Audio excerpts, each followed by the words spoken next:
दोस्तों, सोचिए, अगर हमारा उत्तराखंड भ्रष्टाचार से मुक्त होता तो आज ये राज्य कैसा होता।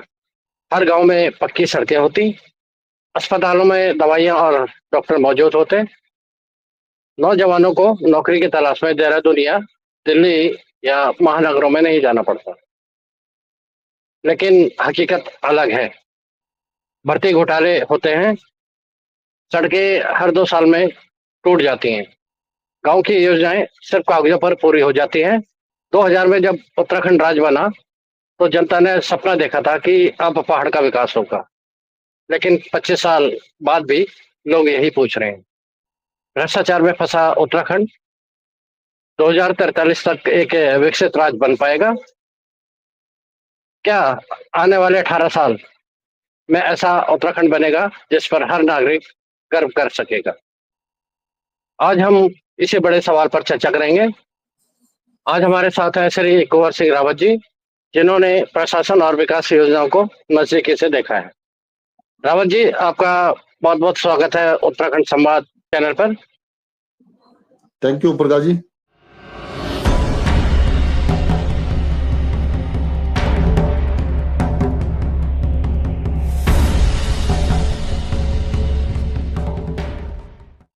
उत्तराखंड अलग राज्य इसलिए बना था ताकि पहाड़ों का विकास हो सके, लेकिन भ्रष्टाचार हर क्षेत्र में दिखाई देता है। सड़क, शिक्षा, स्वास्थ्य, रोजगार और सरकारी योजनाएं, भ्रष्टाचार की वजह से पैसा सही जगह पर खर्च नहीं होता और जनता को सुविधाएं भी नहीं मिलती। रावत जी, भ्रष्टाचार ने उत्तराखंड को कितने पीछे धकेला है, जरा इस बारे में आप हमारे दर्शकों को बताएं।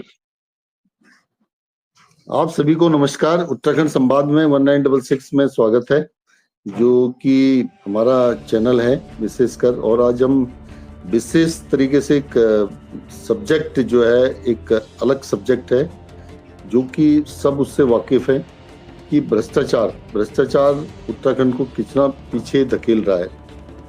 तो मैं आपको बता दूं, मैं आज मुझे 1 महीना हो गया दिल्ली से आए हुए। तो गांव में मैं आज, एक तो गणेश चतुर्थी का पर्व उत्तराखंड में भी धीरे धीरे मनाया जाना स्टार्ट हो गया है। तो आज हम ग्राम पंचायत जैनल में गए थे, वहाँ पे गणेश चतुर्थी का पर्व का आज मूर्ति स्थापना हुई। उसी में अब सवेरे 10 बजे से 12-1 बजे तक हम वहाँ थे। तो बहुत अच्छा लगा।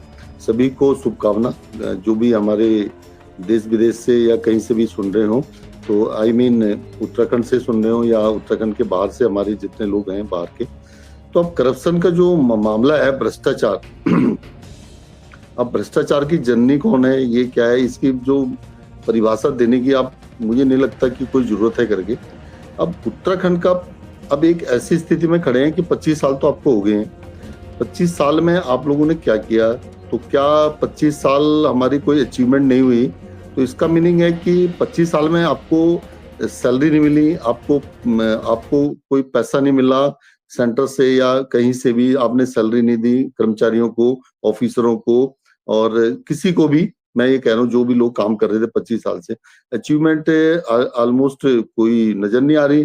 तो क्या वो सारा पैसा करप्शन की भेंट चढ़ गया या क्या बताएं? सड़कें हमारे उत्तराखंड में जो ब्रांडिंग हो रही है, खासतौर पे ऑल वेदर रोड की सड़कों के बारे में देख लीजिए आप। उनके जो बजट आज स्पेशल बजट, उसको नेशनल जो हाईवे अथॉरिटी है उसी को मॉनिटर करती है, वहीं से बजट आता है। बाकी जो स्टेट गवर्नमेंट की जो सड़कें हैं, जो स्टेट हाईवे हैं या लिंक रोड हैं या कुछ और हैं, उनकी हालत देखिए। उसमें भी मैं आपको बता दूं, प्रधानमंत्री सड़क योजना के अंतर्गत वो एक बार तो वो कर लेते हैं, 5 साल का उनका शायद कॉन्ट्रैक्ट होता है। 5 साल में वो कितना मेंटेनेंस करते हैं, क्या करते हैं। सारी रोडें ऑलमोस्ट मतलब टूटी पड़ी हैं। उनमें किस टाइप का डामरीकरण होता है, किस टाइप की मेंटेनेंस होती है, कैसे क्या होता है, वो घटिया सामग्री लगाना, ये करना वो करना। तो ये क्या होता है कि एक करप्शन के बिंदु हैं, मतलब उसी के सहायक हैं। और दूसरी बात है, जैसे मान लिया अस्पतालों की भी हालत अच्छी नहीं है।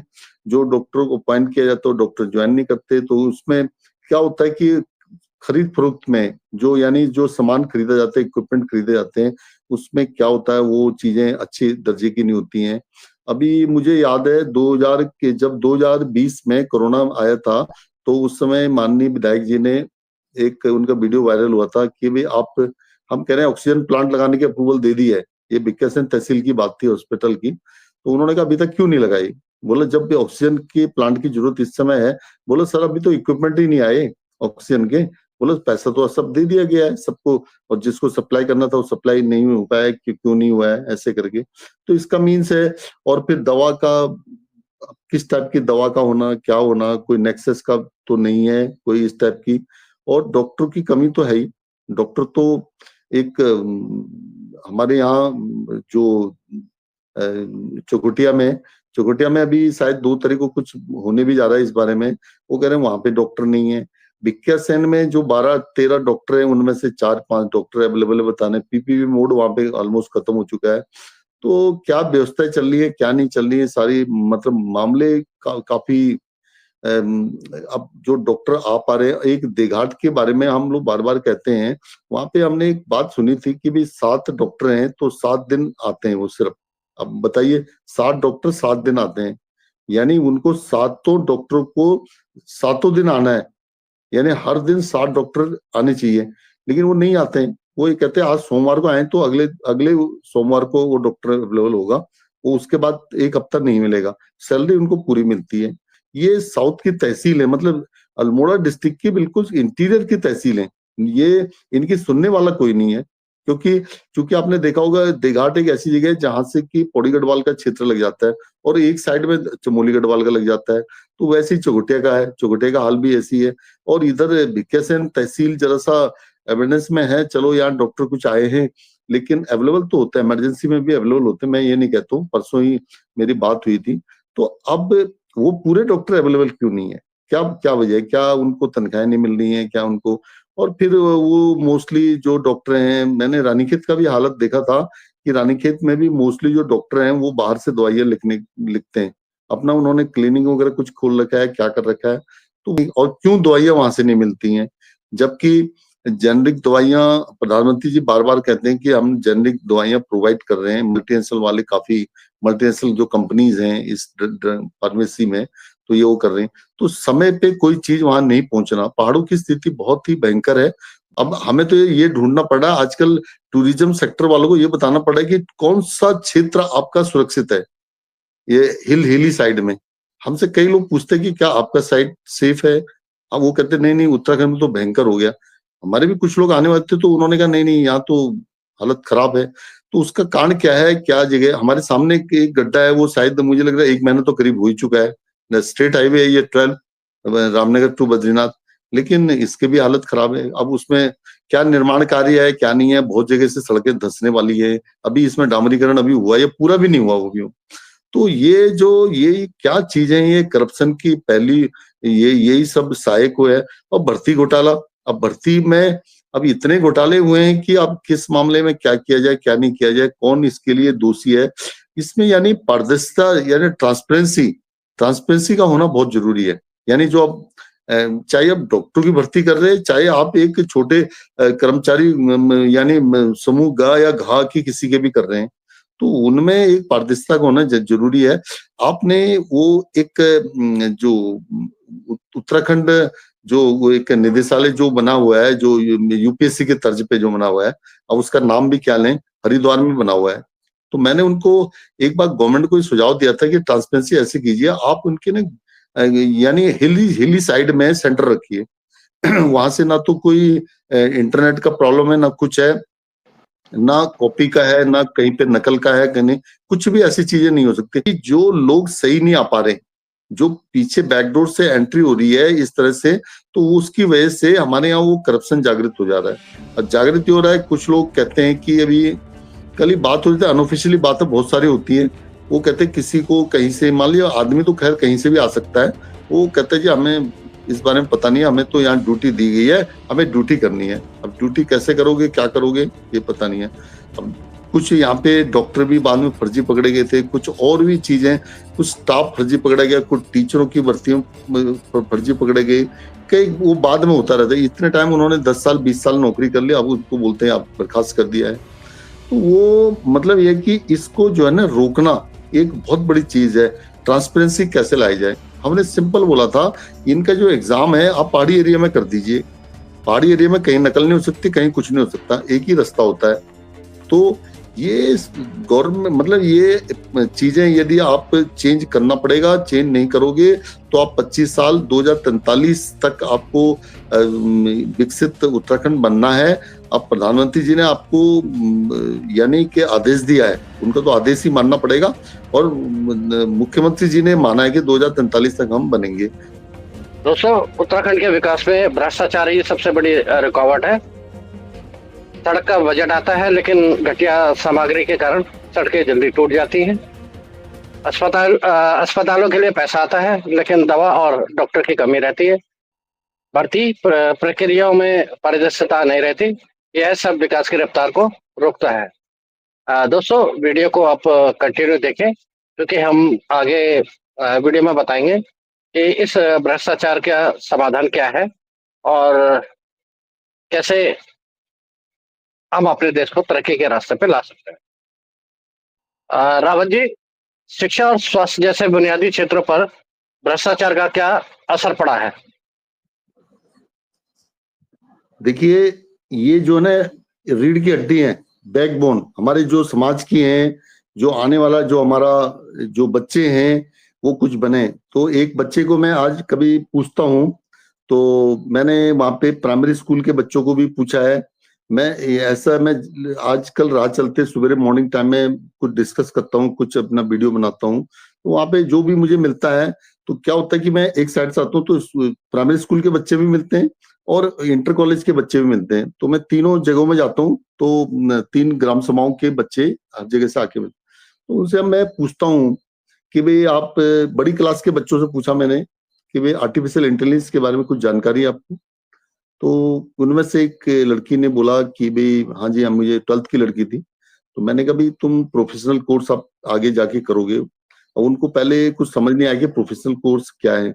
मैंने कहा देखिए, इसी टाइप की जो कोर्स होते हैं जो कि आपको जॉब दें, इस टाइप से। तो अब शिक्षा के बारे में, ठीक है, उनको, अब मुझे ऐसा लग रहा है कि शायद एक मैं एग्जांपल दूं तो अच्छा रहेगा, नहीं रहेगा। कुछ जगह मैंने टीचरों से भी बात की, तो टीचर कुछ तो कॉमर्स के टीचर भी अपॉइंट है, लेकिन वहाँ कॉमर्स स्ट्रीम ही नहीं है, बता रहे हैं। तो उन्होंने कहा साइंस और एक आर्ट्स स्ट्रीम है।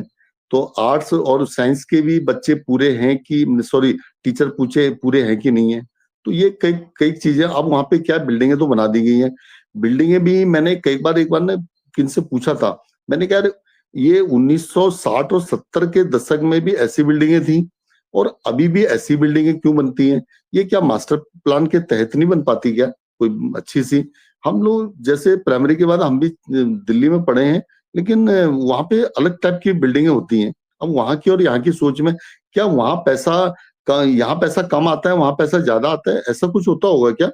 ये मेरी भी समझ नहीं आया। तो चलो, हाँ, यहाँ बिल्डिंगें बना रखी हैं, तो उनमें टीचर जो है, अब कई बार एक टीचर से बात हुई तो वो कहते हैं जी मैं कॉमर्स के, तो मैं टीचर हूँ लेकिन मुझे कॉमर्स पढ़ाने के लिए है ही नहीं स्ट्रीम, तो मैं कॉमर्स कहाँ से पढ़ाऊँ, तो मुझे मैथ्स पढ़ाने के लिए बोला जाता है। तो जो मैथ्स के टीचर हैं तो वो नहीं है या छुट्टी पे है या कुछ, कोई भी बात हो सकती है। मान लीजिए साइंस के टीचर, फिजिक्स के टीचर नहीं है और केमिस्ट्री के टीचर नहीं है, तो बच्चे भाई कैसे निकलेंगे? तो मैंने ये स्कूल के प्रिंसिपल से भी पूछा था। तो मैंने कहा आप बताइए, कुछ यहाँ बच्चों का कहीं प्रोफेशनल कोर्स में सिलेक्शन हुआ है या कि नहीं है? उन्होंने कहा सर, उन्होंने मुझे बोला कि भी नहीं है, और बाकी मैंने कॉन्वेंट के स्कूल से पूछा तो उन्होंने कहा जी हमारे 2 बच्चों का एमबीबीएस में सिलेक्शन हुआ है, कुछ का इंजीनियरिंग में भी हुआ है। हालांकि जो गवर्नमेंट के जो टीचर थे, इंटर कॉलेज कहलाया जाता है, इंटर कॉलेज वाले कहते हैं कि देखिए हमें इस बारे में कोई डाटा नहीं है कि भाई कौन बच्चा कहाँ सिलेक्ट हुआ है, क्या क्या क्या हुआ है। और जो कॉन्वेंट के जो स्कूल था उनका काफी, वो प्राइवेट वाले हैं, प्राइवेट वाले। तो मैं ये कह रहा हूँ कि आप शिक्षक नहीं है, शिक्षक क्यों नहीं, अप्रोप्रिएट यानी उचित शिक्षक का होना बहुत जरूरी है। अब मान लीजिए कॉमर्स के टीचर को आप मैथ्स पढ़ाने के लिए बोल रहे हो, मैथ्स तो पढ़ा देंगे, लेकिन उनका जो डिग्री है स्पेशली उसमें है। कोई ये मतलब वैसा एग्जाम नहीं है कि जनरल स्टडी का भैया आपको ये भी पढ़ाना है, ये भी पढ़ाना है। मतलब उनको एक वो किया जाता है। दूर दराज में जनरली हमारे हिली साइड में, आपको बता दूं, हम 3 डिस्ट्रिक्टों की कतई बात नहीं करेंगे, हम हल्द्वानी की बात नहीं करेंगे, हम रामनगर की बात नहीं करेंगे, हम कोटद्वार की बात नहीं करेंगे, जहाँ की यहाँ पे स्कूलों में बच्चे भरे पड़े हैं और टीचर भी भरे पड़े हैं। लेकिन वो पहाड़ चढ़ने को कोई भी तैयार नहीं है। पहाड़ के लिए बोला जाता है, पहाड़ में वही पुराने जो स्टाइल है, जो जो लोग अपने को एडजस्ट करते रहे वो एडजस्ट कर रहे हैं। अब टीचरों की व्यथाएं मैं टीचरों के ऊपर, मतलब मेरे कहना है कि जो स्पेशलिस्ट टीचर है, जैसे स्पेशलिस्ट डॉक्टर नहीं है वैसे स्पेशलिस्ट टीचर भी नहीं है यहाँ अवेलेबल। तो वो बच्चे कैसे वो करेंगे? आर्टिफिशियल इंटेलिजेंस का कुछ हद तक तो उन्होंने जवाब दिया कि ये नौकरी खा जाएगा, ये कर जाएगा। मैंने पूछता रहता हूँ ऐसे करके, तो मैंने कहा भैया आप, ये ऐसा नहीं है कि नौकरी खा जाएगा। मैंने कहा आपको फिजिक्स का टीचर नहीं है तो आपको आज फिजिक्स का वो चैप्टर पढ़ना है तो आपको कहीं से भी कनेक्ट कर सकते हो। आप बोलिए कि हम दिल्ली के कोई स्कूल से कनेक्ट होना चाहते हैं, उनका आजकल पासवर्ड वगैरह ले लीजिए, आर्टिफिशियल इंटेलिजेंस से बहुत आसानी से वो कनेक्ट हो जाएगा। क्योंकि आपको स्कूल में आर्टिफिशियल इंटेलिजेंस की एक क्लास रखनी पड़ेगी जिसमें कि अच्छे कंप्यूटर स्क्रीन वगैरह सब रखने पड़ेंगे। वो आपको ऐसा लगेगा कि आपके सामने टीचर पढ़ा रहे हैं। तो मैंने कहा ये ऐसा क्यों नहीं हो सकता? तो टीचर नहीं, अब मैं जो कहना चाह रहा हूँ वो बातें, यानी हिली, हमारे जो हिली डिस्ट्रिक्ट, जो 10 डिस्ट्रिक्टों की, इनकी बड़ी ही कहानियां बड़ी अजीब हैं, बड़ी वास्तविकता कहानियां नहीं है, मैं वास्तविकता बता रहा हूँ आपको। मैं यहाँ पे कुछ टाइम से जब रह रहा हूँ, मैं यहाँ देख पा रहा हूँ, बच्चों से भी मैं बात कर रहा हूँ। और प्राइमरी स्कूल के बच्चों से तो मैंने पूछा कि भाई आप जितने भी बच्चे हैं, तो मैंने कहा आप 2 टीचर हैं और 5 क्लासें हैं, तो उनको कैसे पढ़ाते हैं? तो उन्होंने कहा जी हम 2, 1 से लेके 3 तक, कक्षा 1 से 3rd तक एक टीचर पढ़ाते हैं, कक्षा 4th से 5th तक एक टीचर पढ़ाते हैं। तो ये मैंने कई बार डिस्कस भी किया, मैं आज इसको पुनः डिस्कस कर रहा हूँ कि इस ओर ध्यान दिया जाए खास तौर पे। तब वो ऐसा नहीं कि बिल्डिंग बनाने से या कमीशन खाने से बिल्डिंग तो बन गया, अब बिल्डिंग बन के जो विद्या मंदिर है, उस विद्या मंदिर के अंदर भविष्य का निर्माण भी होना चाहिए ना, ताकि वो बच्चे आगे 6th क्लास में जाएं, उनके और भी अच्छी चीजें हो करके इस तरह। तो वो टीचरों का नहीं होना और स्कूलों का एक बिल्डिंग खड़ा होना, उनको टाइम पे किताबें मिल रही हैं नहीं मिल रही हैं। आजकल भारी भरकम बजट उत्तराखंड में एजुकेशन के मामले में दिया जा रहा है और इनको इंसेंटिव मिल रहा है, काफी हद तक पैसा ही पैसा हर चीज में मिल रहा है। लेकिन क्या वो चीजें पहुंच पा रही हैं? और जो उनकी योजनाएं आती हैं, उन योजनाओं में आप बारीकी से देखेंगे बहुत सारी चीजें, तो वो चीजें संसाधन मिल पा रहे हैं या नहीं मिल पा रहे हैं, यानी और किताबें भी नहीं मिल रही, नहीं मिल रही। और जो अगली बात है स्वास्थ्य केंद्रों की, स्वास्थ्य केंद्रों में क्या हाल है वो हम पहले भी जिक्र कर चुके हैं कि वहां पे डॉक्टर, चल मान लीजिए डॉक्टर हो गया, अब किसी को इमरजेंसी हुई, अब वहां पे नर्स अवेलेबल है कि नहीं है? अब कई कई जगह मैंने सुना है कि एक फार्मासिस्ट पूरा डिस्पेंसरी को चला रहा है। ऐसे भी प्राथमिक केंद्र मैंने देखे हैं, बता रहे हैं। और कई बार डॉक्टर नहीं है, डॉक्टर क्या कर रहे हैं, कोई छुट्टी पे हैं, कोई कुछ है इस तरह से। तो वो स्टाफ, और कई जगह ऐसा हुआ कि उन्होंने इंजेक्शन गलत दे दिया या गलत वो कर दिया, तो वो सुविधाएं, और कई जगह उपकरण ही नहीं है। जो उपकरण मैंने आपको बताया ना कि ऑक्सीजन का जो प्लांट था वो चालू ही नहीं हुआ था कोरोना पीरियड। कोरोना पीरियड के बाद में वो सुना है कि जब आधा कोरोना पीरियड निकल गया था तब चालू हुआ था। वो उस समय, मुझे एक नेता की बात है, वो नेता उनको डांट रहे थे, वहां के जो भी चीफ थे मेडिकल, जो जो सीनियर मेडिकल सीएमओ होते हैं वहां पे, चीफ मेडिकल ऑफिसर, उनको डांट रहे थे जो डॉक्टर होते हैं। तो उनकी बात, तो लोग अभी इसलिए जब इलाज मिलेगा नहीं तो क्या क्या करेंगे? अभी एक सामने ऐसा हुआ है, उनको सीधा हल्द्वानी रेफर कर दिया गया, आप जाइए करके। वो इसलिए गए, उनको तो यहाँ से पहले रानीखेत अल्मोड़ा भिकियासैन से पहले भेजेंगे। मैं भिकियासैन इसलिए बोलता हूँ, मैं आपको, ये पहाड़ी एरिया है, हम भी इसकी बात कर रहे हैं, हम यहाँ पे बैठे हुए हैं, नौला ग्राम पंचायत में मैं बैठा हूँ, तो मैं इसकी बात करूँ। अभी अभी मैं एक केस सुन के आया और हुई भी बात है ये, तो वो कुछ क्या प्रॉब्लम आ गई थी उनको अचानक, तो इमरजेंसी में लेके, इमरजेंसी में देखा तो उन्होंने कहा इनको भेज दिया। वो वापस उनकी जब तबीयत खराब होने लगी, दूसरे दिन उनके बेटे ने बोला भाई आपसे इनको हल्द्वानी ले आइए। तो नहीं तो उन्होंने कहा हम आपको रानीखेत भेजेंगे, रानीखेत से अल्मोड़ा भेजेंगे, अल्मोड़ा वाला हल्द्वानी भेजेगा, हल्द्वानी से फिर वो कई बार बरेली भेजते हैं, कई बार वो दिल्ली भेजते हैं। तो यहाँ का मैंने कई बार बताया कि वो बच्चा अपने माँ बाप मदर को सीधा हल्द्वानी ले गया। तो ऐसे केसेस हो रहे हैं। अब वो क्या हो रहा है कि इसीलिए लोग यहाँ पे जरा से भी बुखार आता है 3 दिन, तो यहाँ पे कुछ डॉक्टर हैं जो एडवाइस करते हैं, प्राइवेट डॉक्टर, इमीडिएटली आप सीधा दिल्ली चली जाइए। तो दिल्ली आपने देखा होगा, हमारे कुछ उसमें हम लोग ने दिल्ली की कनेक्टिविटी से बड़े खुश होते हैं कि हमारी आने वाली कनेक्टिविटी बहुत अच्छी होने वाली है, कि 5 घंटे में हम दिल्ली पहुंच जाएंगे। हम इसीलिए बात कर रहे हैं कि उत्तराखंड का जो तंत्र है, ऑलमोस्ट शिक्षा की ओर भी, उसकी ओर भी एक किस ओर भेंट चढ़ा हुआ है, ये मैं आपको क्या बताऊं, हम लोग इसी पे चर्चा कर रहे हैं, ये आप अच्छी तरह जानते हैं। अब यदि हम किसी पे सीधा आरोप लगाएं तो आप किस पे आरोप लगाएंगे बताइए यहाँ पे? तो हर कोई आदमी उसमें इन्वॉल्व है, और ऐसे क्या विकसित उत्तराखंड बनेगा या नहीं बनेगा, क्या बनेगा, ये बड़ा ही एक क्वेश्चन मार्क है। और वैसे मोदी जी चाहेंगे, प्रधानमंत्री चाहेंगे तो बन सकता है, बिल्कुल बन सकता है। मैं कह रहा हूँ 5 साल में बन सकता है। जो सालदे के रमेश सनवाल जी हैं, जरा उनके बारे में बताएं, जरा उनके बारे में जरा हमारे दर्शकों को भी अपडेट करें।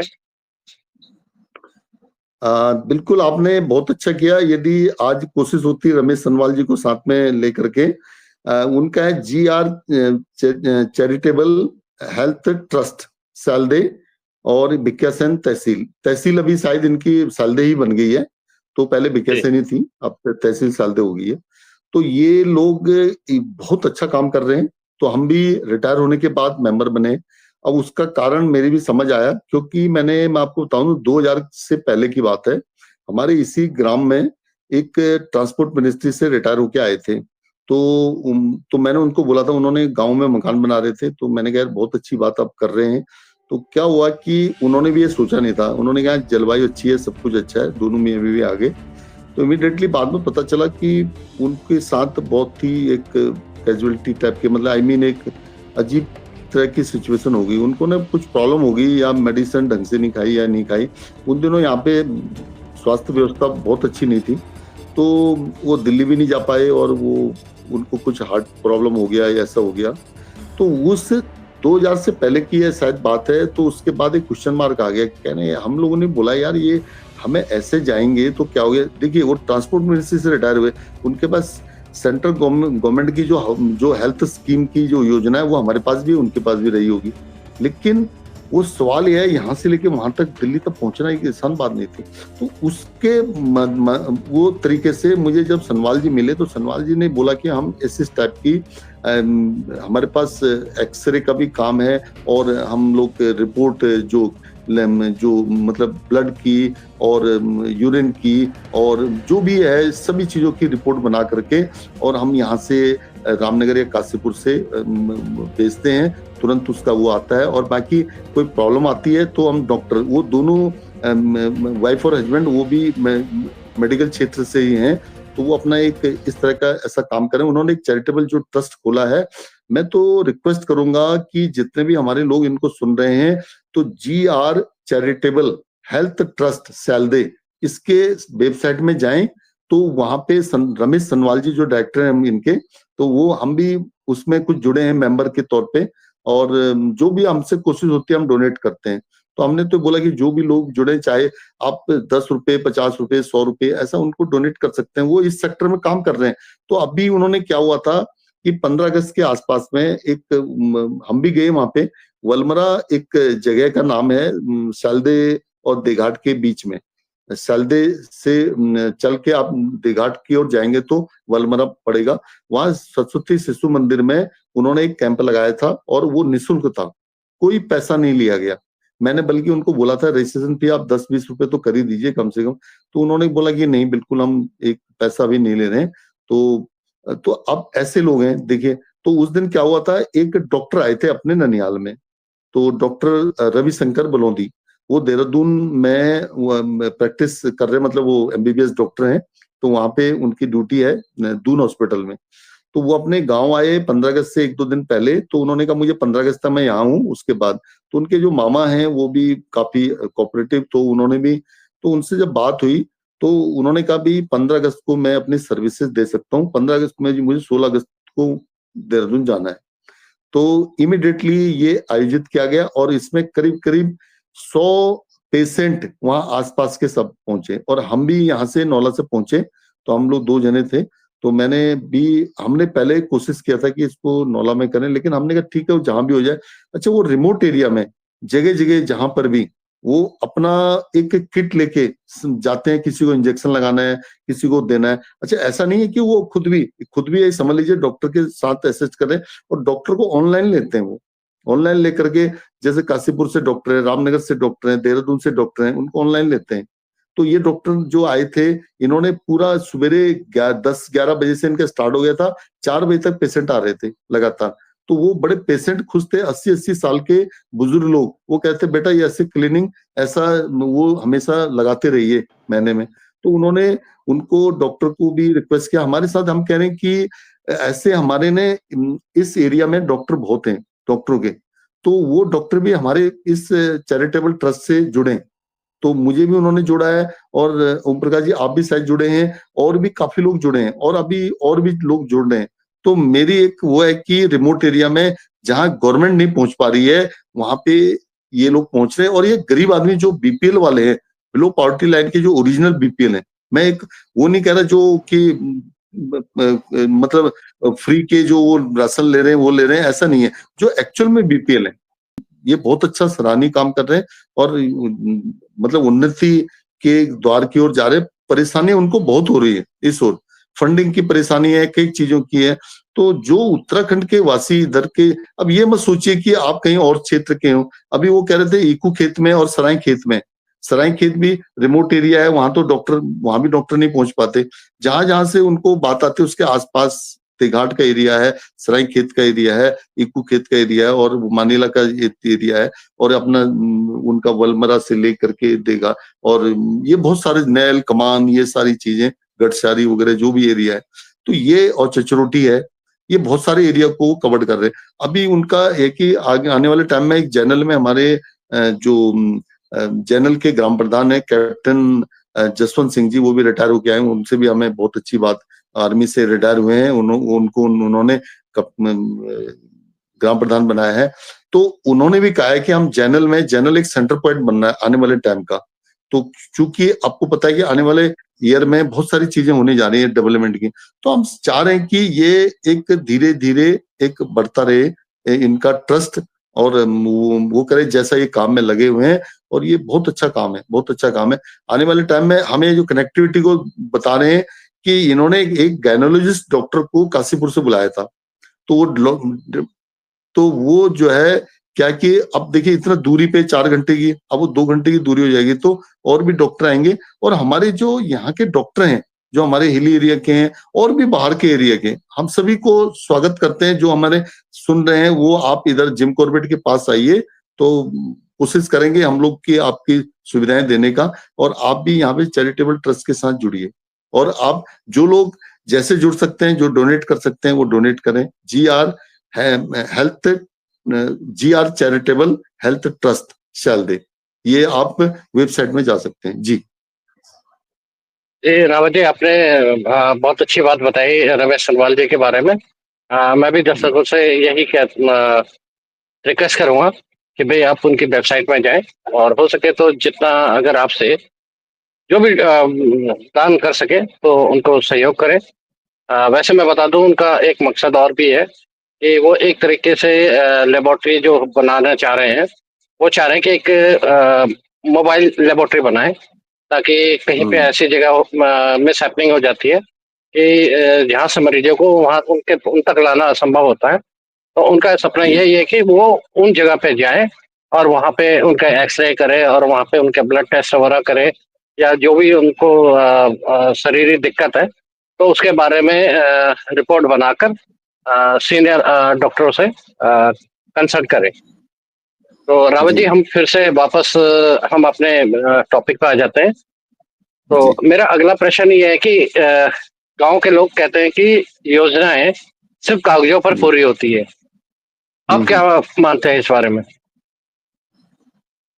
ओम प्रकाश जी, मैं बहुत सारी चीजें देख रहा हूं। मैं यहाँ पे दिल्ली में कहीं ना कहीं का विजिट करता हूँ। तो मैंने कल एक जगह का विजिट किया था, मैं उस गांव का नाम ना बताऊं तो अच्छा है, क्योंकि हमारी वीडियो को सभी लोग देखते हैं। वीडियो तो हमारी प्रधानमंत्री जी कार्यालय में भी जाती है, वीडियो हमारी हेल्थ मिनिस्टर को भी जाएगी, और स्टेट के हेल्थ मिनिस्टर को भी जाएगी, सीएम साहब को मेरी डेली जाती है। तो इसलिए मैं ये बता रहा था कि अब प्रधानमंत्री सिंचाई योजना के अंतर्गत 5 साल में 2022 से लेके 2027 तक एक योजना चल रही है। उसमें लिखा है कि करीब 67.68 यानी 67-68 67 लाख से प्लस 67 लाख रुपया सिंचाई योजना के अंतर्गत आया है, या अभी अभी 25 चल रहा है, 2 साल और है उस योजना का टाइम, 27 तक। तो वो क्या रहा है, तो हमने एक आदमी से पूछा, हमने कहा भाई आपका ये सिंचित क्षेत्र कितना है? तो उसने बोला जी वैसे तो यहाँ पे जो भूमि है 4 हेक्टेयर की है। तो फिर मैंने कहा आपका जो सिंचाई का वो कितना है? उन्होंने बोला ये 4 खेत सिंचित है, 4 खेत में सिंचाई हो रखी है 4 हेक्टेयर में से। और ऐसे हम अब जंगली सुअर और बंदरों का जो आंकलन कर रहे हैं, तो उसमें 4 सारियां तो यहाँ ग्राम में हैं, और भी सारियां आसपास आप देख लीजिए, वो सारी सारियां बंजर पड़ी हैं। तो मैं प्रधानमंत्री जी के कार्यालय से भी ये कहूंगा कि जो प्रधानमंत्री सिंचाई योजना है, सिंचाई योजना इरिगेशन डिपार्टमेंट जो मिनिस्ट्री जो हमारी क्या नाम है कृषि मंत्रालय है, उसी के अंतर्गत ये शायद डिपार्टमेंट आता है।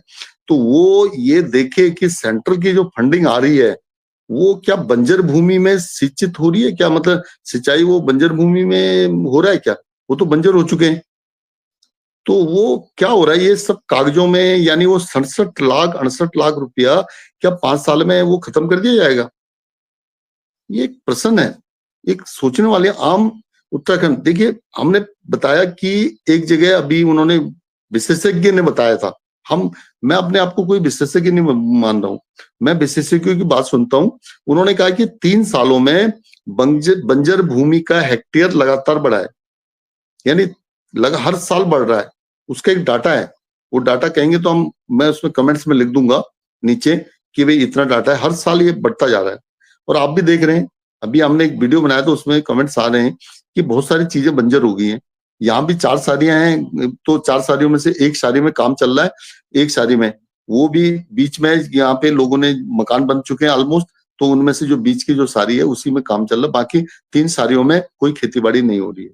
मेरा कहने का मतलब है जो कागजों में ये सारी चीजें चलेंगी, तो हमने एक बार, मैं तो सेंट्रल मिनिस्ट्री से रिटायर हुआ हूँ, तो मैं ये पहले भी देखता था, मैं मिनिस्ट्री ऑफ कॉमर्स इंडस्ट्री के अंतर्गत भी वहाँ पैसा रिलीज होता था, और भी हमारे वहां पे मतलब स्टेटों को इंसेंटिव बहुत जाता था। उत्तराखंड को तो एक स्पेशल इंसेंटिव दिया गया था इंडस्ट्री की तरफ से। तो वो पैसा कहाँ गया, क्या गया, किधर जाता है? अब क्या वो 68 लाख रुपए 5 साल में, अभी मान लीजिए आपके 2 साल रह गए, 3 साल तो खत्म हो गए, तो 3 साल में आपने 50 लाख तो खर्च कर दिया होगा कम से कम। तो 50 लाख खर्च कर दिया, तो 50 लाख में आपने क्या वो कह रहे हैं कि 3 साल में ही 3 जो वो है बंजर हो चुकी है। तो 50 लाख में आपने बंजर भूमि पे वो किया है। ये तो मैं एक योजना का बता रहा हूँ। यहाँ पे ड्रिंकिंग वाटर की बात बता देता हूँ आपको। ड्रिंकिंग वाटर जो हमारा जो जल जीवन मिशन है, जल जीवन मिशन के बारे में काफी लोग बात करते हैं, तो शायद आपकी भी इसमें कोई इशू था। तो जल जीवन मिशन के बारे में मेरी जो बातें हुई, मैं बार बार ये बात को कहता हूँ, वो कहते जी इस गांव की आबादी, जैसे अभी वोट पड़े हैं, तो इस गांव में टोटल मिला के उन्होंने कहा जी 400-500 वोट थे। 400-500 वोट उनके थे जो 18 साल से ऊपर के हो गए, तो नीचे के जो बच्चे या कुछ और होंगे, कुछ के तो मिला करके, अब मान लीजिए जिनके वोट नहीं थे, तो वो 1500 करीब लोग, 1500 या 2000 वो बाहर से आए, तो उनको पानी नहीं मिला। उन्होंने कहा, हमसे पूछा, उन्होंने कहा जी यहाँ की आबादी इतनी है, यहाँ की आबादी 300-350 है, तो हम आपको कैसे पानी दें बताइए? तो वो उतने लोगों का पानी कौन पी जा रहा है? तो वहां कहाँ ये जो गांव जो घरों को छोड़ दिया गया है, उसमें उन्होंने शौचालय बना रखे हैं, उसमें उन्होंने यानी जल जीवन मिशन के पाइप डाले हुए हैं, नल जो है, वो जो गांव जो घर छोड़ दिए गए उन घरों में। अब एक हमारे यहाँ पे गांव है, तो उसमें 42 घर थे, 42 घरों में से आज 8 घर खुले हुए, तो वो कहते हैं कि वो 42 घरों में पानी जा रहा है, तो उसको तो वहां पानी पीने वाला कोई नहीं है, तो उनमें से 42 घरों में पानी कहाँ जा रहा है बताइए? एक सोचने वाली बात है। उसका पैसा भी आ रहा है। अच्छा, दूसरी बात है, वो उसका जल जीवन मिशन का तो मैंने देखा था कि 91 लाख, यानी करीब करीब फिर एक 4-5 लाख का और है, 1 करोड़ के आसपास होगा। ये पिछले कितने सालों में आया पैसा, 5 साल में? तो ये मैं बता तो रहा हूँ, ये पैसा आया है, और ये पैसा कहाँ गया है? और जब वो लोग आए हैं जिनके के घर बंद थे, तो उनको पानी नहीं मिला। वो कह रहे हैं यहाँ तो नल वल है ही नहीं, और जब जो शौचालय बनाने की बात है, तो शौचालय भी नहीं है। क्योंकि वो तो सब उनके मकान टूट फूट गए हैं, उनके मकान सब दिखा रहे हैं। और एक दूसरा गांव था जहां मैंने 4 हेक्टेयर की सिंचित दिखाया गया, 4 खेत सिंचित हैं। उनमें से उन्होंने कहा कि हमारे करीब 32-40 घर थे, 32-33-38 होंगे या ऐसे करके। कहता धीरे धीरे अब 11 घर खुले हुए, तो सबको पानी मिल रहा है, यानी 32 घरों को पानी मिल रहा है, और वो यूज कर रहे हैं सिर्फ 8 घर वाले। तो ये क्या, और पैसा 32 घरों के लिए आ रहा है, पूरा ग्राम पंचायत को बताया गया। जो अभी एक बात आपको बता देता हूं कि जो अभी ये भर भर के लोग ग्राम पंचायतों में आए थे, बाहर से लोग एक दिन के लिए आए थे, वो लोग जो वोट डालने के लिए आए थे, उनको ये दिखाया गया वो जो पुराने घर हैं। यदि गवर्नमेंट इसका सर्वे करे, अच्छी तरीके से चेक करे कि सेंटर की फंडिंग कहाँ जा रही है, मैं इसीलिए सेंट्रल मिनिस्ट्री को रिक्वेस्ट भी करूंगा कि आप ऑफिसरों को ने वहां सेंट्रल मिनिस्ट्री में कम बैठाइए, वहां इनका सर्वे कीजिए कि आपकी मिनिस्ट्री का जो पैसा गया है वो कहाँ गया है, कौन सी जगह पे लगा है। ये कि यूसी सर्टिफिकेट लेने से बात नहीं चलेगी कि आपने इसको खर्च कर दिया है। अब बोला कि किसी ने बोला, एक टाइम की बात थी कि उन्होंने कहा कि आप जीपीएम निकाल रहे हो, आपने लड़की की शादी में पैसा खर्च कर दिया है, तो ये बताइए। उन्होंने कहा यार मैं कैसे बोल दूं यार, क्योंकि चूंकि उनकी लड़की की शादी आगे पोस्टपोन होगी, किस कारण से हो जाता है, किसी का कभी कोई फैमिली में डेथ हो गया, वो हो गया, तो वो कहते हैं 6 महीने साल भर के लिए आगे पोस्टपोन हो जाती है। अब उन्होंने कहा ये मुझे पैसा ये मेरे पास है, ये मैंने किसी और में यूज कर दिया। अब हो सकता है किसी ने मकान बनाने में यूज कर दिया हो, किसी में एजुकेशन में यूज कर दिया हो, तो उन्होंने निकाला था लड़की की मैरिज के लिए। अब उन्होंने कहा कि यूसी सर्टिफिकेट दे दीजिए, तो उन्होंने कहा नहीं, ये बात हुई थी मिनिस्ट्री में, मैं आपको एग्जांपल दे रहा हूँ। उन्होंने कहा यार मैं कैसे दे दूं यार, बोला जी आपको यूसी सर्टिफिकेट देना पड़ेगा, नहीं तो आपको मेमो मिल जाएगा। तो उन्होंने कहा यार ठीक है, आप जो लिखवाना चाहते हैं लिखवा दीजिए। तो ये मैं आपको यहाँ प्रधान की स्थिति के बारे में बता रहा हूँ। उन्होंने कहा जी ठीक है, जो आप लिखवाना चाहते लिख दीजिए। तो एक अभी ग्राम प्रधान की मीटिंग में मैं गया था, तो वहां पे उन्होंने कहा जी पानी समिति की तो कोई बैठक ही नहीं हुई है पिछले 5 सालों में। तो उन्होंने कहा भी ये जो पानी समिति के जो एनजीओ मेंटेनेंस का जो देखता है जल जीवन मिशन को, उसको पेमेंट कैसे हो गया। उन्होंने कहा पता नहीं किसने पेमेंट कर दिया। अब पेमेंट करने वाला तो अब वो जो इंजीनियर है वो खुद ही पूछ रहे हैं कि पेमेंट कैसे हो गया। हालांकि वो इंजीनियर कुछ टाइम पहले ही ट्रांसफर होके आए थे तो वो कहने लगे यार ये कैसे हो गया कि आपको ग्राम प्रधान को पता ही नहीं है, उसको पेमेंट हो रहा है। बोला एनजीओ को बुलाओ, तो एनजीओ तो उसी टाइम आ नहीं सकता, तो चलो बाद मीटिंग होगी।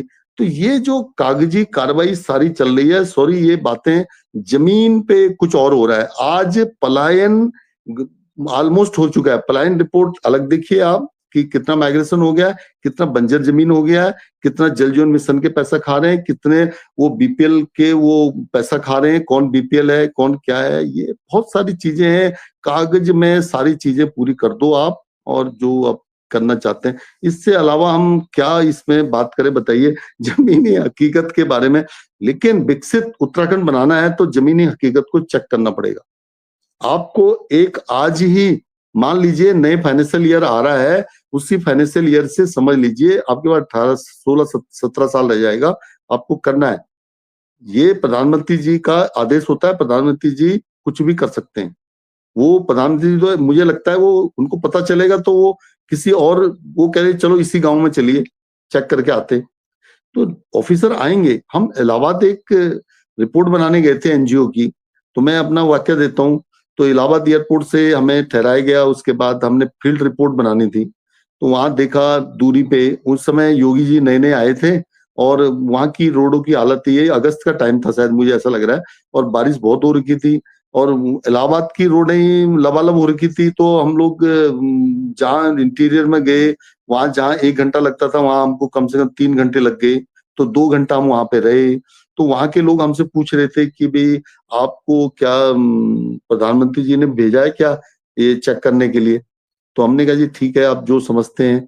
तो हमको तो रिपोर्ट बनानी थी, हमें एनजीओ के बारे में, एनजीओ एक डेवलपमेंट का कार्य कर रहे थे, तो वो उसके बारे में नहीं बताऊंगा कि हमने क्या रिपोर्ट बना के दी, हमारा डिस्कशन भी हुआ, और एक अच्छी बात थी वो। तो हम चाहेंगे कि गांव गांव में इस टाइप के ऑफिसर्स आए, ऑफिसर चेक करें। मैं हर मिनिस्ट्री से रिक्वेस्ट करना पड़ेगा, सेंट्रल मिनिस्ट्री से। उत्तराखंड सेंट्रल मिनिस्ट्री के फंडिंग से चल रहा है 90%। इनका अपना रेवेन्यू ना तो खड़िया से आ रहा है या लिक्कर से आ रहा है या माइनिंग किससे आ रहा है, माइनिंग से, ये उससे, ये हमें पता नहीं है। ये तो कोई बता रहा था कि शायद ये अपना सैलरी भी नहीं दे सकते विदाउट सेंटर के। तो ये एक बात हो रही है, बीच में क्या हो रहा है जमीनी हकीकत, शायद मैं इसको क्लेरिफाई कर पाऊं इस पॉइंट को, तो मैंने काफी कुछ बताने की कोशिश की है। दोस्तों, ये बिल्कुल सच है। मनरेगा की योजनाएं, सिंचाई के प्रोजेक्ट, सड़क या बिजली, बहुत बार रिपोर्ट में सब काम पूरा दिखा दिया जाता है, लेकिन जमीन पर आधा भी काम नहीं होता। रावत जी, अगर भ्रष्टाचार पर रोक लग जाए तो क्या 2043 तक उत्तराखंड कैसा हो सकता है? देखिए, ऐसा है, करने के लिए बहुत कुछ है। जब प्रधानमंत्री जी ने बोला कि जनधन योजना स्टार्ट करनी है, तो वो स्टार्ट हो गई थी, ऐसी बात नहीं। उन्होंने कहा था, जब उन्होंने बोला मैं चाहता हूं कि हर आदमी का, जो भारत का नागरिक है, उसका जो है जनधन अकाउंट खोला जाएगा। उन्होंने बोला जी ये तो हो ही नहीं सकता, पॉसिबल ही नहीं है, ये 5 सालों में। बोला मेरे पास तो 5 साल ही हैं, प्रधानमंत्री जी ने बोला। तो वैसे ही वो बोल दिया है कि उन्होंने बोल दिया कि आपके पास 2043 है, 2043 तक आपको, नहीं तो उसके बाद तो प्रधानमंत्री जी क्या करेंगे क्या नहीं करेंगे, वो कहेंगे अभी से करना है। अब उसके लिए उनके पास एजेंडा होगा, लेकिन हम सुझाव दे सकते हैं कि आप क्या कर सकते हैं। ईमानदारी से आदमी काम करे या ना करे या कैसे करे, उसको मॉनिटर किया जाए। मैं ये बता रहा हूँ। और जैसे मान लीजिए हर गांव में जो स्कूल कॉलेज का खुलना, और पर्यटन उद्योग में देखिए 2 चीजें हैं। मैं तो ये समझ रहा हूँ जो हिल एरिया में पर्यटन से जोड़ दिया गया है, लेकिन जहां तक सवाल है, मैं मानता हूँ कि जो विदाउट मैन्युफैक्चरिंग, जो हमारे जो 3 डिस्ट्रिक्ट हैं, 3 डिस्ट्रिक्ट यानी उधम सिंह नगर, हरिद्वार और देहरादून, इनमें तो सारे प्रोजेक्ट लगने चाहिए। इनसे अलावा कोटद्वार, रामनगर और हल्द्वानी, ये सारे के सारे मैंने पहले भी बता दिया, इनमें ये लगना चाहिए, ताकि हमारा जो कनेक्टिविटी पहाड़ से न नजदीक हो, और जो उसमें वो 1 आध घंटे में जॉब करने के लिए पहुंचे। जैसे आप मान लीजिए हरिद्वार से कनेक्टिविटी, ऋषिकेश से कनेक्टिविटी इसके कर्णप्रयाग की बन जाएगी, तो वो आराम से, वो कह रहे हैं 1-2 घंटे में सफर तय हो जाएगा, चलो मान लेते हैं। तो हमारे इधर भी कुछ चीजें डेवलपमेंट की कार्य हो रही हैं, तो ये हो जाएगा। कुछ और जगह से कनेक्टिविटी अच्छी बन जाएगी। तो इसलिए क्या होगा कि ये मैन्युफैक्चरिंग सेक्टर को ऊपर लाना पड़ेगा। टूरिज्म सेक्टर तो ठीक है, टूरिज्म को आप कम से कम जो उसके सिलेबस में डालिए, यानी स्टार्टिंग से ही आपको प्राइमरी से स्टार्ट कर दीजिए, या उससे कुछ 10वीं के बाद कर दीजिए। डिफरेंट टाइप के हैं, और जो और भी हैं, जैसे मान लीजिए आपकी सड़कें अच्छी होना, रेलवे कनेक्टिविटी होना, एयरपोर्ट की कनेक्टिविटी होना, और योजनाएं जो है ना इम्प्लीमेंट होना, योजनाओं को मॉनिटरिंग कीजिए। अब यूसी सर्टिफिकेट मैंने आपको पहले बताया, यूसी सर्टिफिकेट एक खानापूर्ति है, उसको देना नहीं है। यूसी, हाँ, सेंट्रल मिनिस्ट्री की जो योजनाएं हैं जो डायरेक्ट लागू हो स्टेट गवर्नमेंट से छोड़ के, जैसे प्राग खुरपिया है, प्राग खुरपिया का जो इन्वेस्टमेंट है वो सीधा मिनिस्ट्री ऑफ कॉमर्स इंडस्ट्री के अंदर डीपीआईटी से पैसा आएगा सीधा, तो उसका ऑडिट भी सीएजी करेगा, मॉनिटरिंग। उसमें से कोई गड़बड़ होने का चांस बहुत कम है। और वैसे ही बहुत सारी योजनाएं हैं, इन योजनाओं को सेंटर के हवाले किया जाए तो मुझे लगता है कि शायद ये आसानी से ये होगा। तो क्या हो सकता है क्या नहीं हो सकता, ये तो गवर्नमेंट को सोचना है, लेकिन हम सुझाव दे सकते हैं, और हर आदमी अपना काम करे। ये नहीं कि मैं कह रहा हूँ जो बीपीएल की योजना है, और जो इस टाइप की, क्यों बीपीएल, वो पिछले इतने सालों से बीपीएल बना हुआ है, इसको चेक करना पड़ेगा। आज आप सभी को विकलांग पेंशन, बुजुर्ग पेंशन और विधवा पेंशन, पता नहीं क्या क्या पेंशन है, सब कुछ दे रहे हैं, जो अनुदान कहलाया जाता है, उसको स्पेशल ग्रांट दे रहे हो, तो वो आदमी अपना तो गुजारा कुछ ना कुछ कर ही रहा है। जो एक्चुअल में नहीं कर पाता उनके लिए तो ठीक है, कोई अपंग है, कोई वो है, इस टाइप से।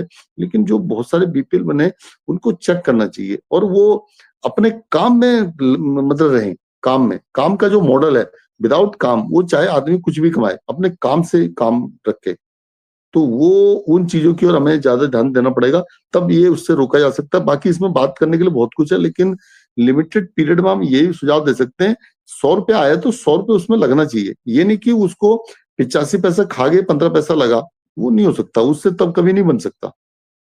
रावत जी, उत्तराखंड में हो रहे भ्रष्टाचार के बारे में आप क्या कहना चाहेंगे? अगर कोई सुझाव या कोई उदाहरण आप देना चाहते हैं या कोई मॉडल आप की जानकारी हमारे दर्शकों को देना चाहते हैं तो कृपया बताएं। देखिए, ऐसे मैंने एक पत्रकार का इंटरव्यू सुना था, वो भी आकार पटेल का नाम लूंगा, कई बार मैं बड़े बारीकी से, आजकल मैंने नहीं सुना, बहुत पहले की बात है। तो करप्शन के मामले में जो एक स्टेट का मॉडल है, नाम में क्या लूं, सभी लोग जानते हैं। तो उन्होंने कहा जो करप्शन हो चुका है वो हो चुका है, आगे वो करप्शन ना हो, उसको कैसे रोका जाए। तो उसके लिए मुझे याद आता है सिंगापुर के प्रधानमंत्री ली योंग ली, कुछ नाम है उनका, ऐसे ली योंग कुछ ऐसे नाम है, नाम देख लीजिएगा। 1960 में हांगकांग की जो सिंगापुर की जो स्थिति, सिंगापुर के बता रहा हूं, सिंगापुर की स्थिति बड़ी खराब थी। जैसे कि हर टाइप के कुनबे के लोग, हर हर धर्म के लोग, हर जाति के लोग, हर स्टाइल के लोग थे, और सब झुग्गी झोपड़ी ये वो इस टाइप का, मतलब बहुत बुरा हाल था। और विदाउट उससे करप्शन किए, पैसा दिए आपका काम नहीं होता था, और करप्शन का रेट भी बढ़ता जाता है। जैसे तो उन्होंने आज हांगकांग कहाँ पे है, सॉरी सिंगापुर कहाँ है, हांगकांग की भी बात है, सिंगापुर कहाँ है बताइए। 1960 से लेके 1960 की हालत बहुत खराब थी। हम तो 1947 1947 में आजाद हो गए, तो हमारी स्थिति क्यों है ऐसी। उन्होंने वहीं पे करप्शन को खत्म कर दिया, उसका मॉडल बड़ा जबरदस्त था, उसको अडॉप्ट करेंगे तो वही है कि आज जिसने जो कर लिया है, उसके बाद उन्होंने जैसे करप्शन करता हुआ कोई पकड़ा गया, उस पर सीधा बोला कि 10 लाख की पेनल्टी। भाई 10 लाख दोगे आपने, जैसे जो पहले से करप्शन करते आ रहे हैं वो करप्शन करना तो छोड़ेंगे नहीं। तो उनको बोला कि जैसे उन्होंने करप्शन किया, उनको पकड़ लिया, बोले 10 लाख रुपए दो। बोला भाई ठीक है, उन्होंने यार करप्शन से 10 लाख कमाए तो दे दिया, और नहीं है तो भाई जेल में बंद कर दो उनको। तो ऐसे क्या है, करप्शन वाले बहुत सारे जेल में बंद हो गए, और कुछ लोगों के पास जो पैसा थे वो करप्शन का पैसा गवर्नमेंट के पास आ गया वापस, तो ऐसा पकड़े गए। आज देखिए सिंगापुर की एशिया में नंबर 1 पे उसकी जो पर कैपिटा इनकम है, प्रति व्यक्ति आय, नंबर 1 पे है, और शायद वर्ल्ड में वो शायद दूसरे तीसरे नंबर पे है पर कैपिटा इनकम के साथ सिंगापुर, जो 1960 में वहां भीख मांगने का स्टाइल था। आज बिल्कुल साफ सुथरा मैन्युफैक्चरिंग सेक्टर, उसी को हम कह रहे हैं कि उत्तराखंड अडॉप्ट करे। जितना सिंगापुर कितना छोटा है, उत्तराखंड तो फिर भी ठीक है। तो मैंने आपको ये बताया, जो ये अभी इन्वेस्टर मीट हुआ, ये हुआ, ये मैन्युफैक्चरिंग सेक्टर को उन्होंने बढ़ावा दिया था, और पूरा प्रांत को, मतलब पूरा जो कंट्री को उन्होंने एक बहुत अच्छे तरीके से, वहां एक छोटी सी मतलब वर्ग ये जो वर्ग फिट है या स्क्वायर फिट है, उसके हिसाब से छोटी छोटी जगह को भी यूटिलाइज किया उन्होंने, यूज किया है। अब सिंगापुर का इतिहास खोलिए। दूसरा मैं चाइना का देता हूँ। चाइना में कम्युनिज्म है, मानना पड़ेगा, वो हमसे 2 साल पहले, 2 साल बाद में सिस्टम से आजाद हुआ। हम 47 में, वो 49 में हुआ। तो वो कहाँ है, 1960 तक उनकी भी स्थिति ऐसी थी, वो भी बहुत बुरी हालत में थी। तो उन्होंने भी एकदम करप्शन को खत्म किया टोटली, और मैन्युफैक्चरिंग सेक्टर को उबाल दिया काफी। तो अब वो करना पड़ेगा। जो हमारे जो 3 जो डिस्ट्रिक्ट हैं, और उनके साथ बार बार नाम लूंगा, हल्द्वानी, कोटद्वार और रामनगर, जो जिम कॉर्बेट से आगे का, ये नहीं हिस्सों को सारे को प्रोजेक्ट में डालो सारे, और यहां से राजधानी को हटाइए। मैं आपको, वैसे राजधानी हटाने का उनका है, लेकिन मैं ये कहता हूं रिहाइश हटाइए। अब मैंने बोला है, अब परसों मैंने एक छोटी सी बात कही है, मैं आपको बताता हूं। जापान की जब बात हो रही थी, जापान भी इस मामले में, जापान तो हमारा एक पार्टनर कंट्री रहा है, वो बहुत सुझाव देता है, तो वो भी एक डेवलप कंट्री है। तो उन्होंने कहा कि हमारा जो विकास हो चुका है, जितना हम कर चुके हैं, हम आपका विकास करना चाहते हैं। तो वैसे ही अब वो हमारा विकास कर रहे हैं इस तरह से। तो ये जो डिस्ट्रिक्ट हैं, इन डिस्ट्रिक्टों का मतलब, आप एक मैन्युफैक्चरिंग सेक्टर लगाइए, इनके सीईओ, मान लीजिए आपने पंतनगर में एयरपोर्ट चालू है, आपने एक चकोटिया में एयरपोर्ट बना दिया, जो जैसा कि उम्मीद है कि अब बनेगा, बता रहे हैं, जैसे कि चाइनीज प्राइम मिनिस्टर भी आए, फॉरेन मिनिस्टर आए हैं, तो उससे काफी आशा जग रही है। तो ये क्या हो रहा है, मैंने बोला, मैंने एग्जांपल दिया, मैं एक सोचता हूँ आगे की, मैंने कहा देखो, जो रहने वाले हैं वो दिल्ली से फ्लाइट मान लीजिए चली, वो शाम को फ्लाइट चली और वो आई शाम को 5 बजे 6 बजे आपको पंतनगर में आ गई। पंतनगर से उन्होंने कहा जी यहाँ मैन्युफैक्चरिंग सेक्टर है पंतनगर में, रुद्रपुर सारा एरिया, वहां से फ्लाइट पकड़ी, आप 20 मिनट आधे घंटे में चौखुटिया पहुंच गए, चौखुटिया एयरपोर्ट पे। चौखुटिया एयरपोर्ट के आसपास आपकी रिहाइश है, आपके बंगले हैं, आप जैसे हम नमो सिटी की बात कर रहे हैं उससे कनेक्ट हो जाएगा। और ये तो वैसे ही सवेरे वो फ्लाइट चौखुटिया से उड़ेगी और आपको मॉर्निंग टाइम में 9 बजे आपको पंतनगर में छोड़ेगी और फिर वो वहां से दिल्ली रवाना हो जाएगी और शाम को वो फ्लाइट ऐसे वापस आएगी। तो क्या नहीं हो सकता, और आने वाले टाइम में कनेक्टिविटी बने। मैं आप एक अपना व्यू दे रहा हूं। तो ऐसे क्या होगा, वहां जो रिहाइश वाले वो आए हिल एरिया में और हिल एरिया को सुंदर बना करके कनेक्टिविटी और उसके अच्छे बनाए जाए। मैं नहीं कहता कि सभी लोग फ्लाइट को अफोर्ड करेंगे, उसके लिए रेलवे की कनेक्टिविटी है, उसके लिए आपको एक मॉडल ऐसा बनाना, रोड शॉर्टेस्ट रोड का बनाना पड़ेगा, हिल एरिया में आसानी से पहुंच सके। तो वो अब ये नहीं कि आपने मसूरी, देहरादून, हल्द्वानी और हरिद्वार के आसपास ही सब कुछ बना लिया। अब ये 10 डिस्ट्रिक्टों को कौन देखेगा बताइए। अब ऐसा नहीं कि बेताल घाट से अब खड़िया का ही, अब वो सॉरी बागेश्वर से खड़िया का निकाल रहे हैं और यहाँ से बेताल घाट से आप माइंस का सारा ही वो जो क्या क्या निकालते हैं, आप सब समझते हैं बातों को इस तरह से, तो आपने खोद दिया। अब ये जो मामले कोलैप्स हो रहे हैं, ये क्या हो रहा है, इसी कारण से हो रहे हैं। तो एक मॉडल हमें सोचना पड़ेगा इस बारे में। 18 साल का जो टाइम दिया गया है, इसमें मैंने कई बार बोला है कि इसको सोचिए, इनको प्रोजेक्ट में डालिए टोटली।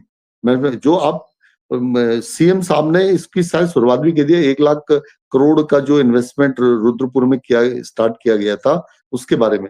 अब ये नहीं कि आप कोई और कंपनी आ रही है, वो कंपनी आपके देहरादून के पूरे चक्कर काटते रहे, तो वो मॉडल ठीक नहीं होगा। तो वो आई थिंक आपको एक रिहाइश से पहाड़ों में बनानी पड़ेगी और एक कनेक्टिविटी एक अच्छी देनी पड़ेगी। तो एक मॉडल आसानी से मैंने आपको 2 कंट्री का बताया, अब 2 कंट्री को सर्च मारिए, एक सिंगापुर और एक दूसरा चाइना।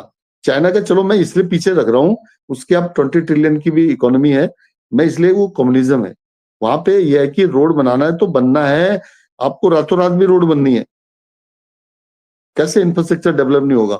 वो तो बीजिंग से लासा तक 500 किलोमीटर की दूरी में क्या नाम है उनकी ट्रेन आ गई है, और ये चौखुटिया एयरपोर्ट के लिए मना कर रहे थे। वहां सुना है कि लासा में इन्होंने 2 एयरपोर्ट बना रखे हैं चाइना ने। तो बताइए, इसलिए मैं कह रहा हूँ वो जो करना चाहता है, लेकिन सिंगापुर का मामला देखें, उसकी खुली इकोनॉमी है, वहां कितने लोग हमारे जाते हैं, कितने जॉब करते हैं, क्या सिंगापुरियन डॉलर कितने का है, ये है।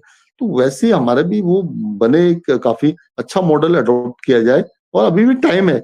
मैं तो कह रहा हूँ 5 साल में बन जाएगा। जनधन योजना जब उन्होंने 1 साल में लागू कर दी प्रधानमंत्री जी ने, ये क्या नहीं हो सकता बताइए। करप्शन खत्म, करप्शन का मॉडल मैंने बताया कि आज से उसको बंद कर दीजिए, करप्शन का एक्ट लगा दिए, 10 लाख रुपए का जुर्माना जो पकड़ा जाएगा।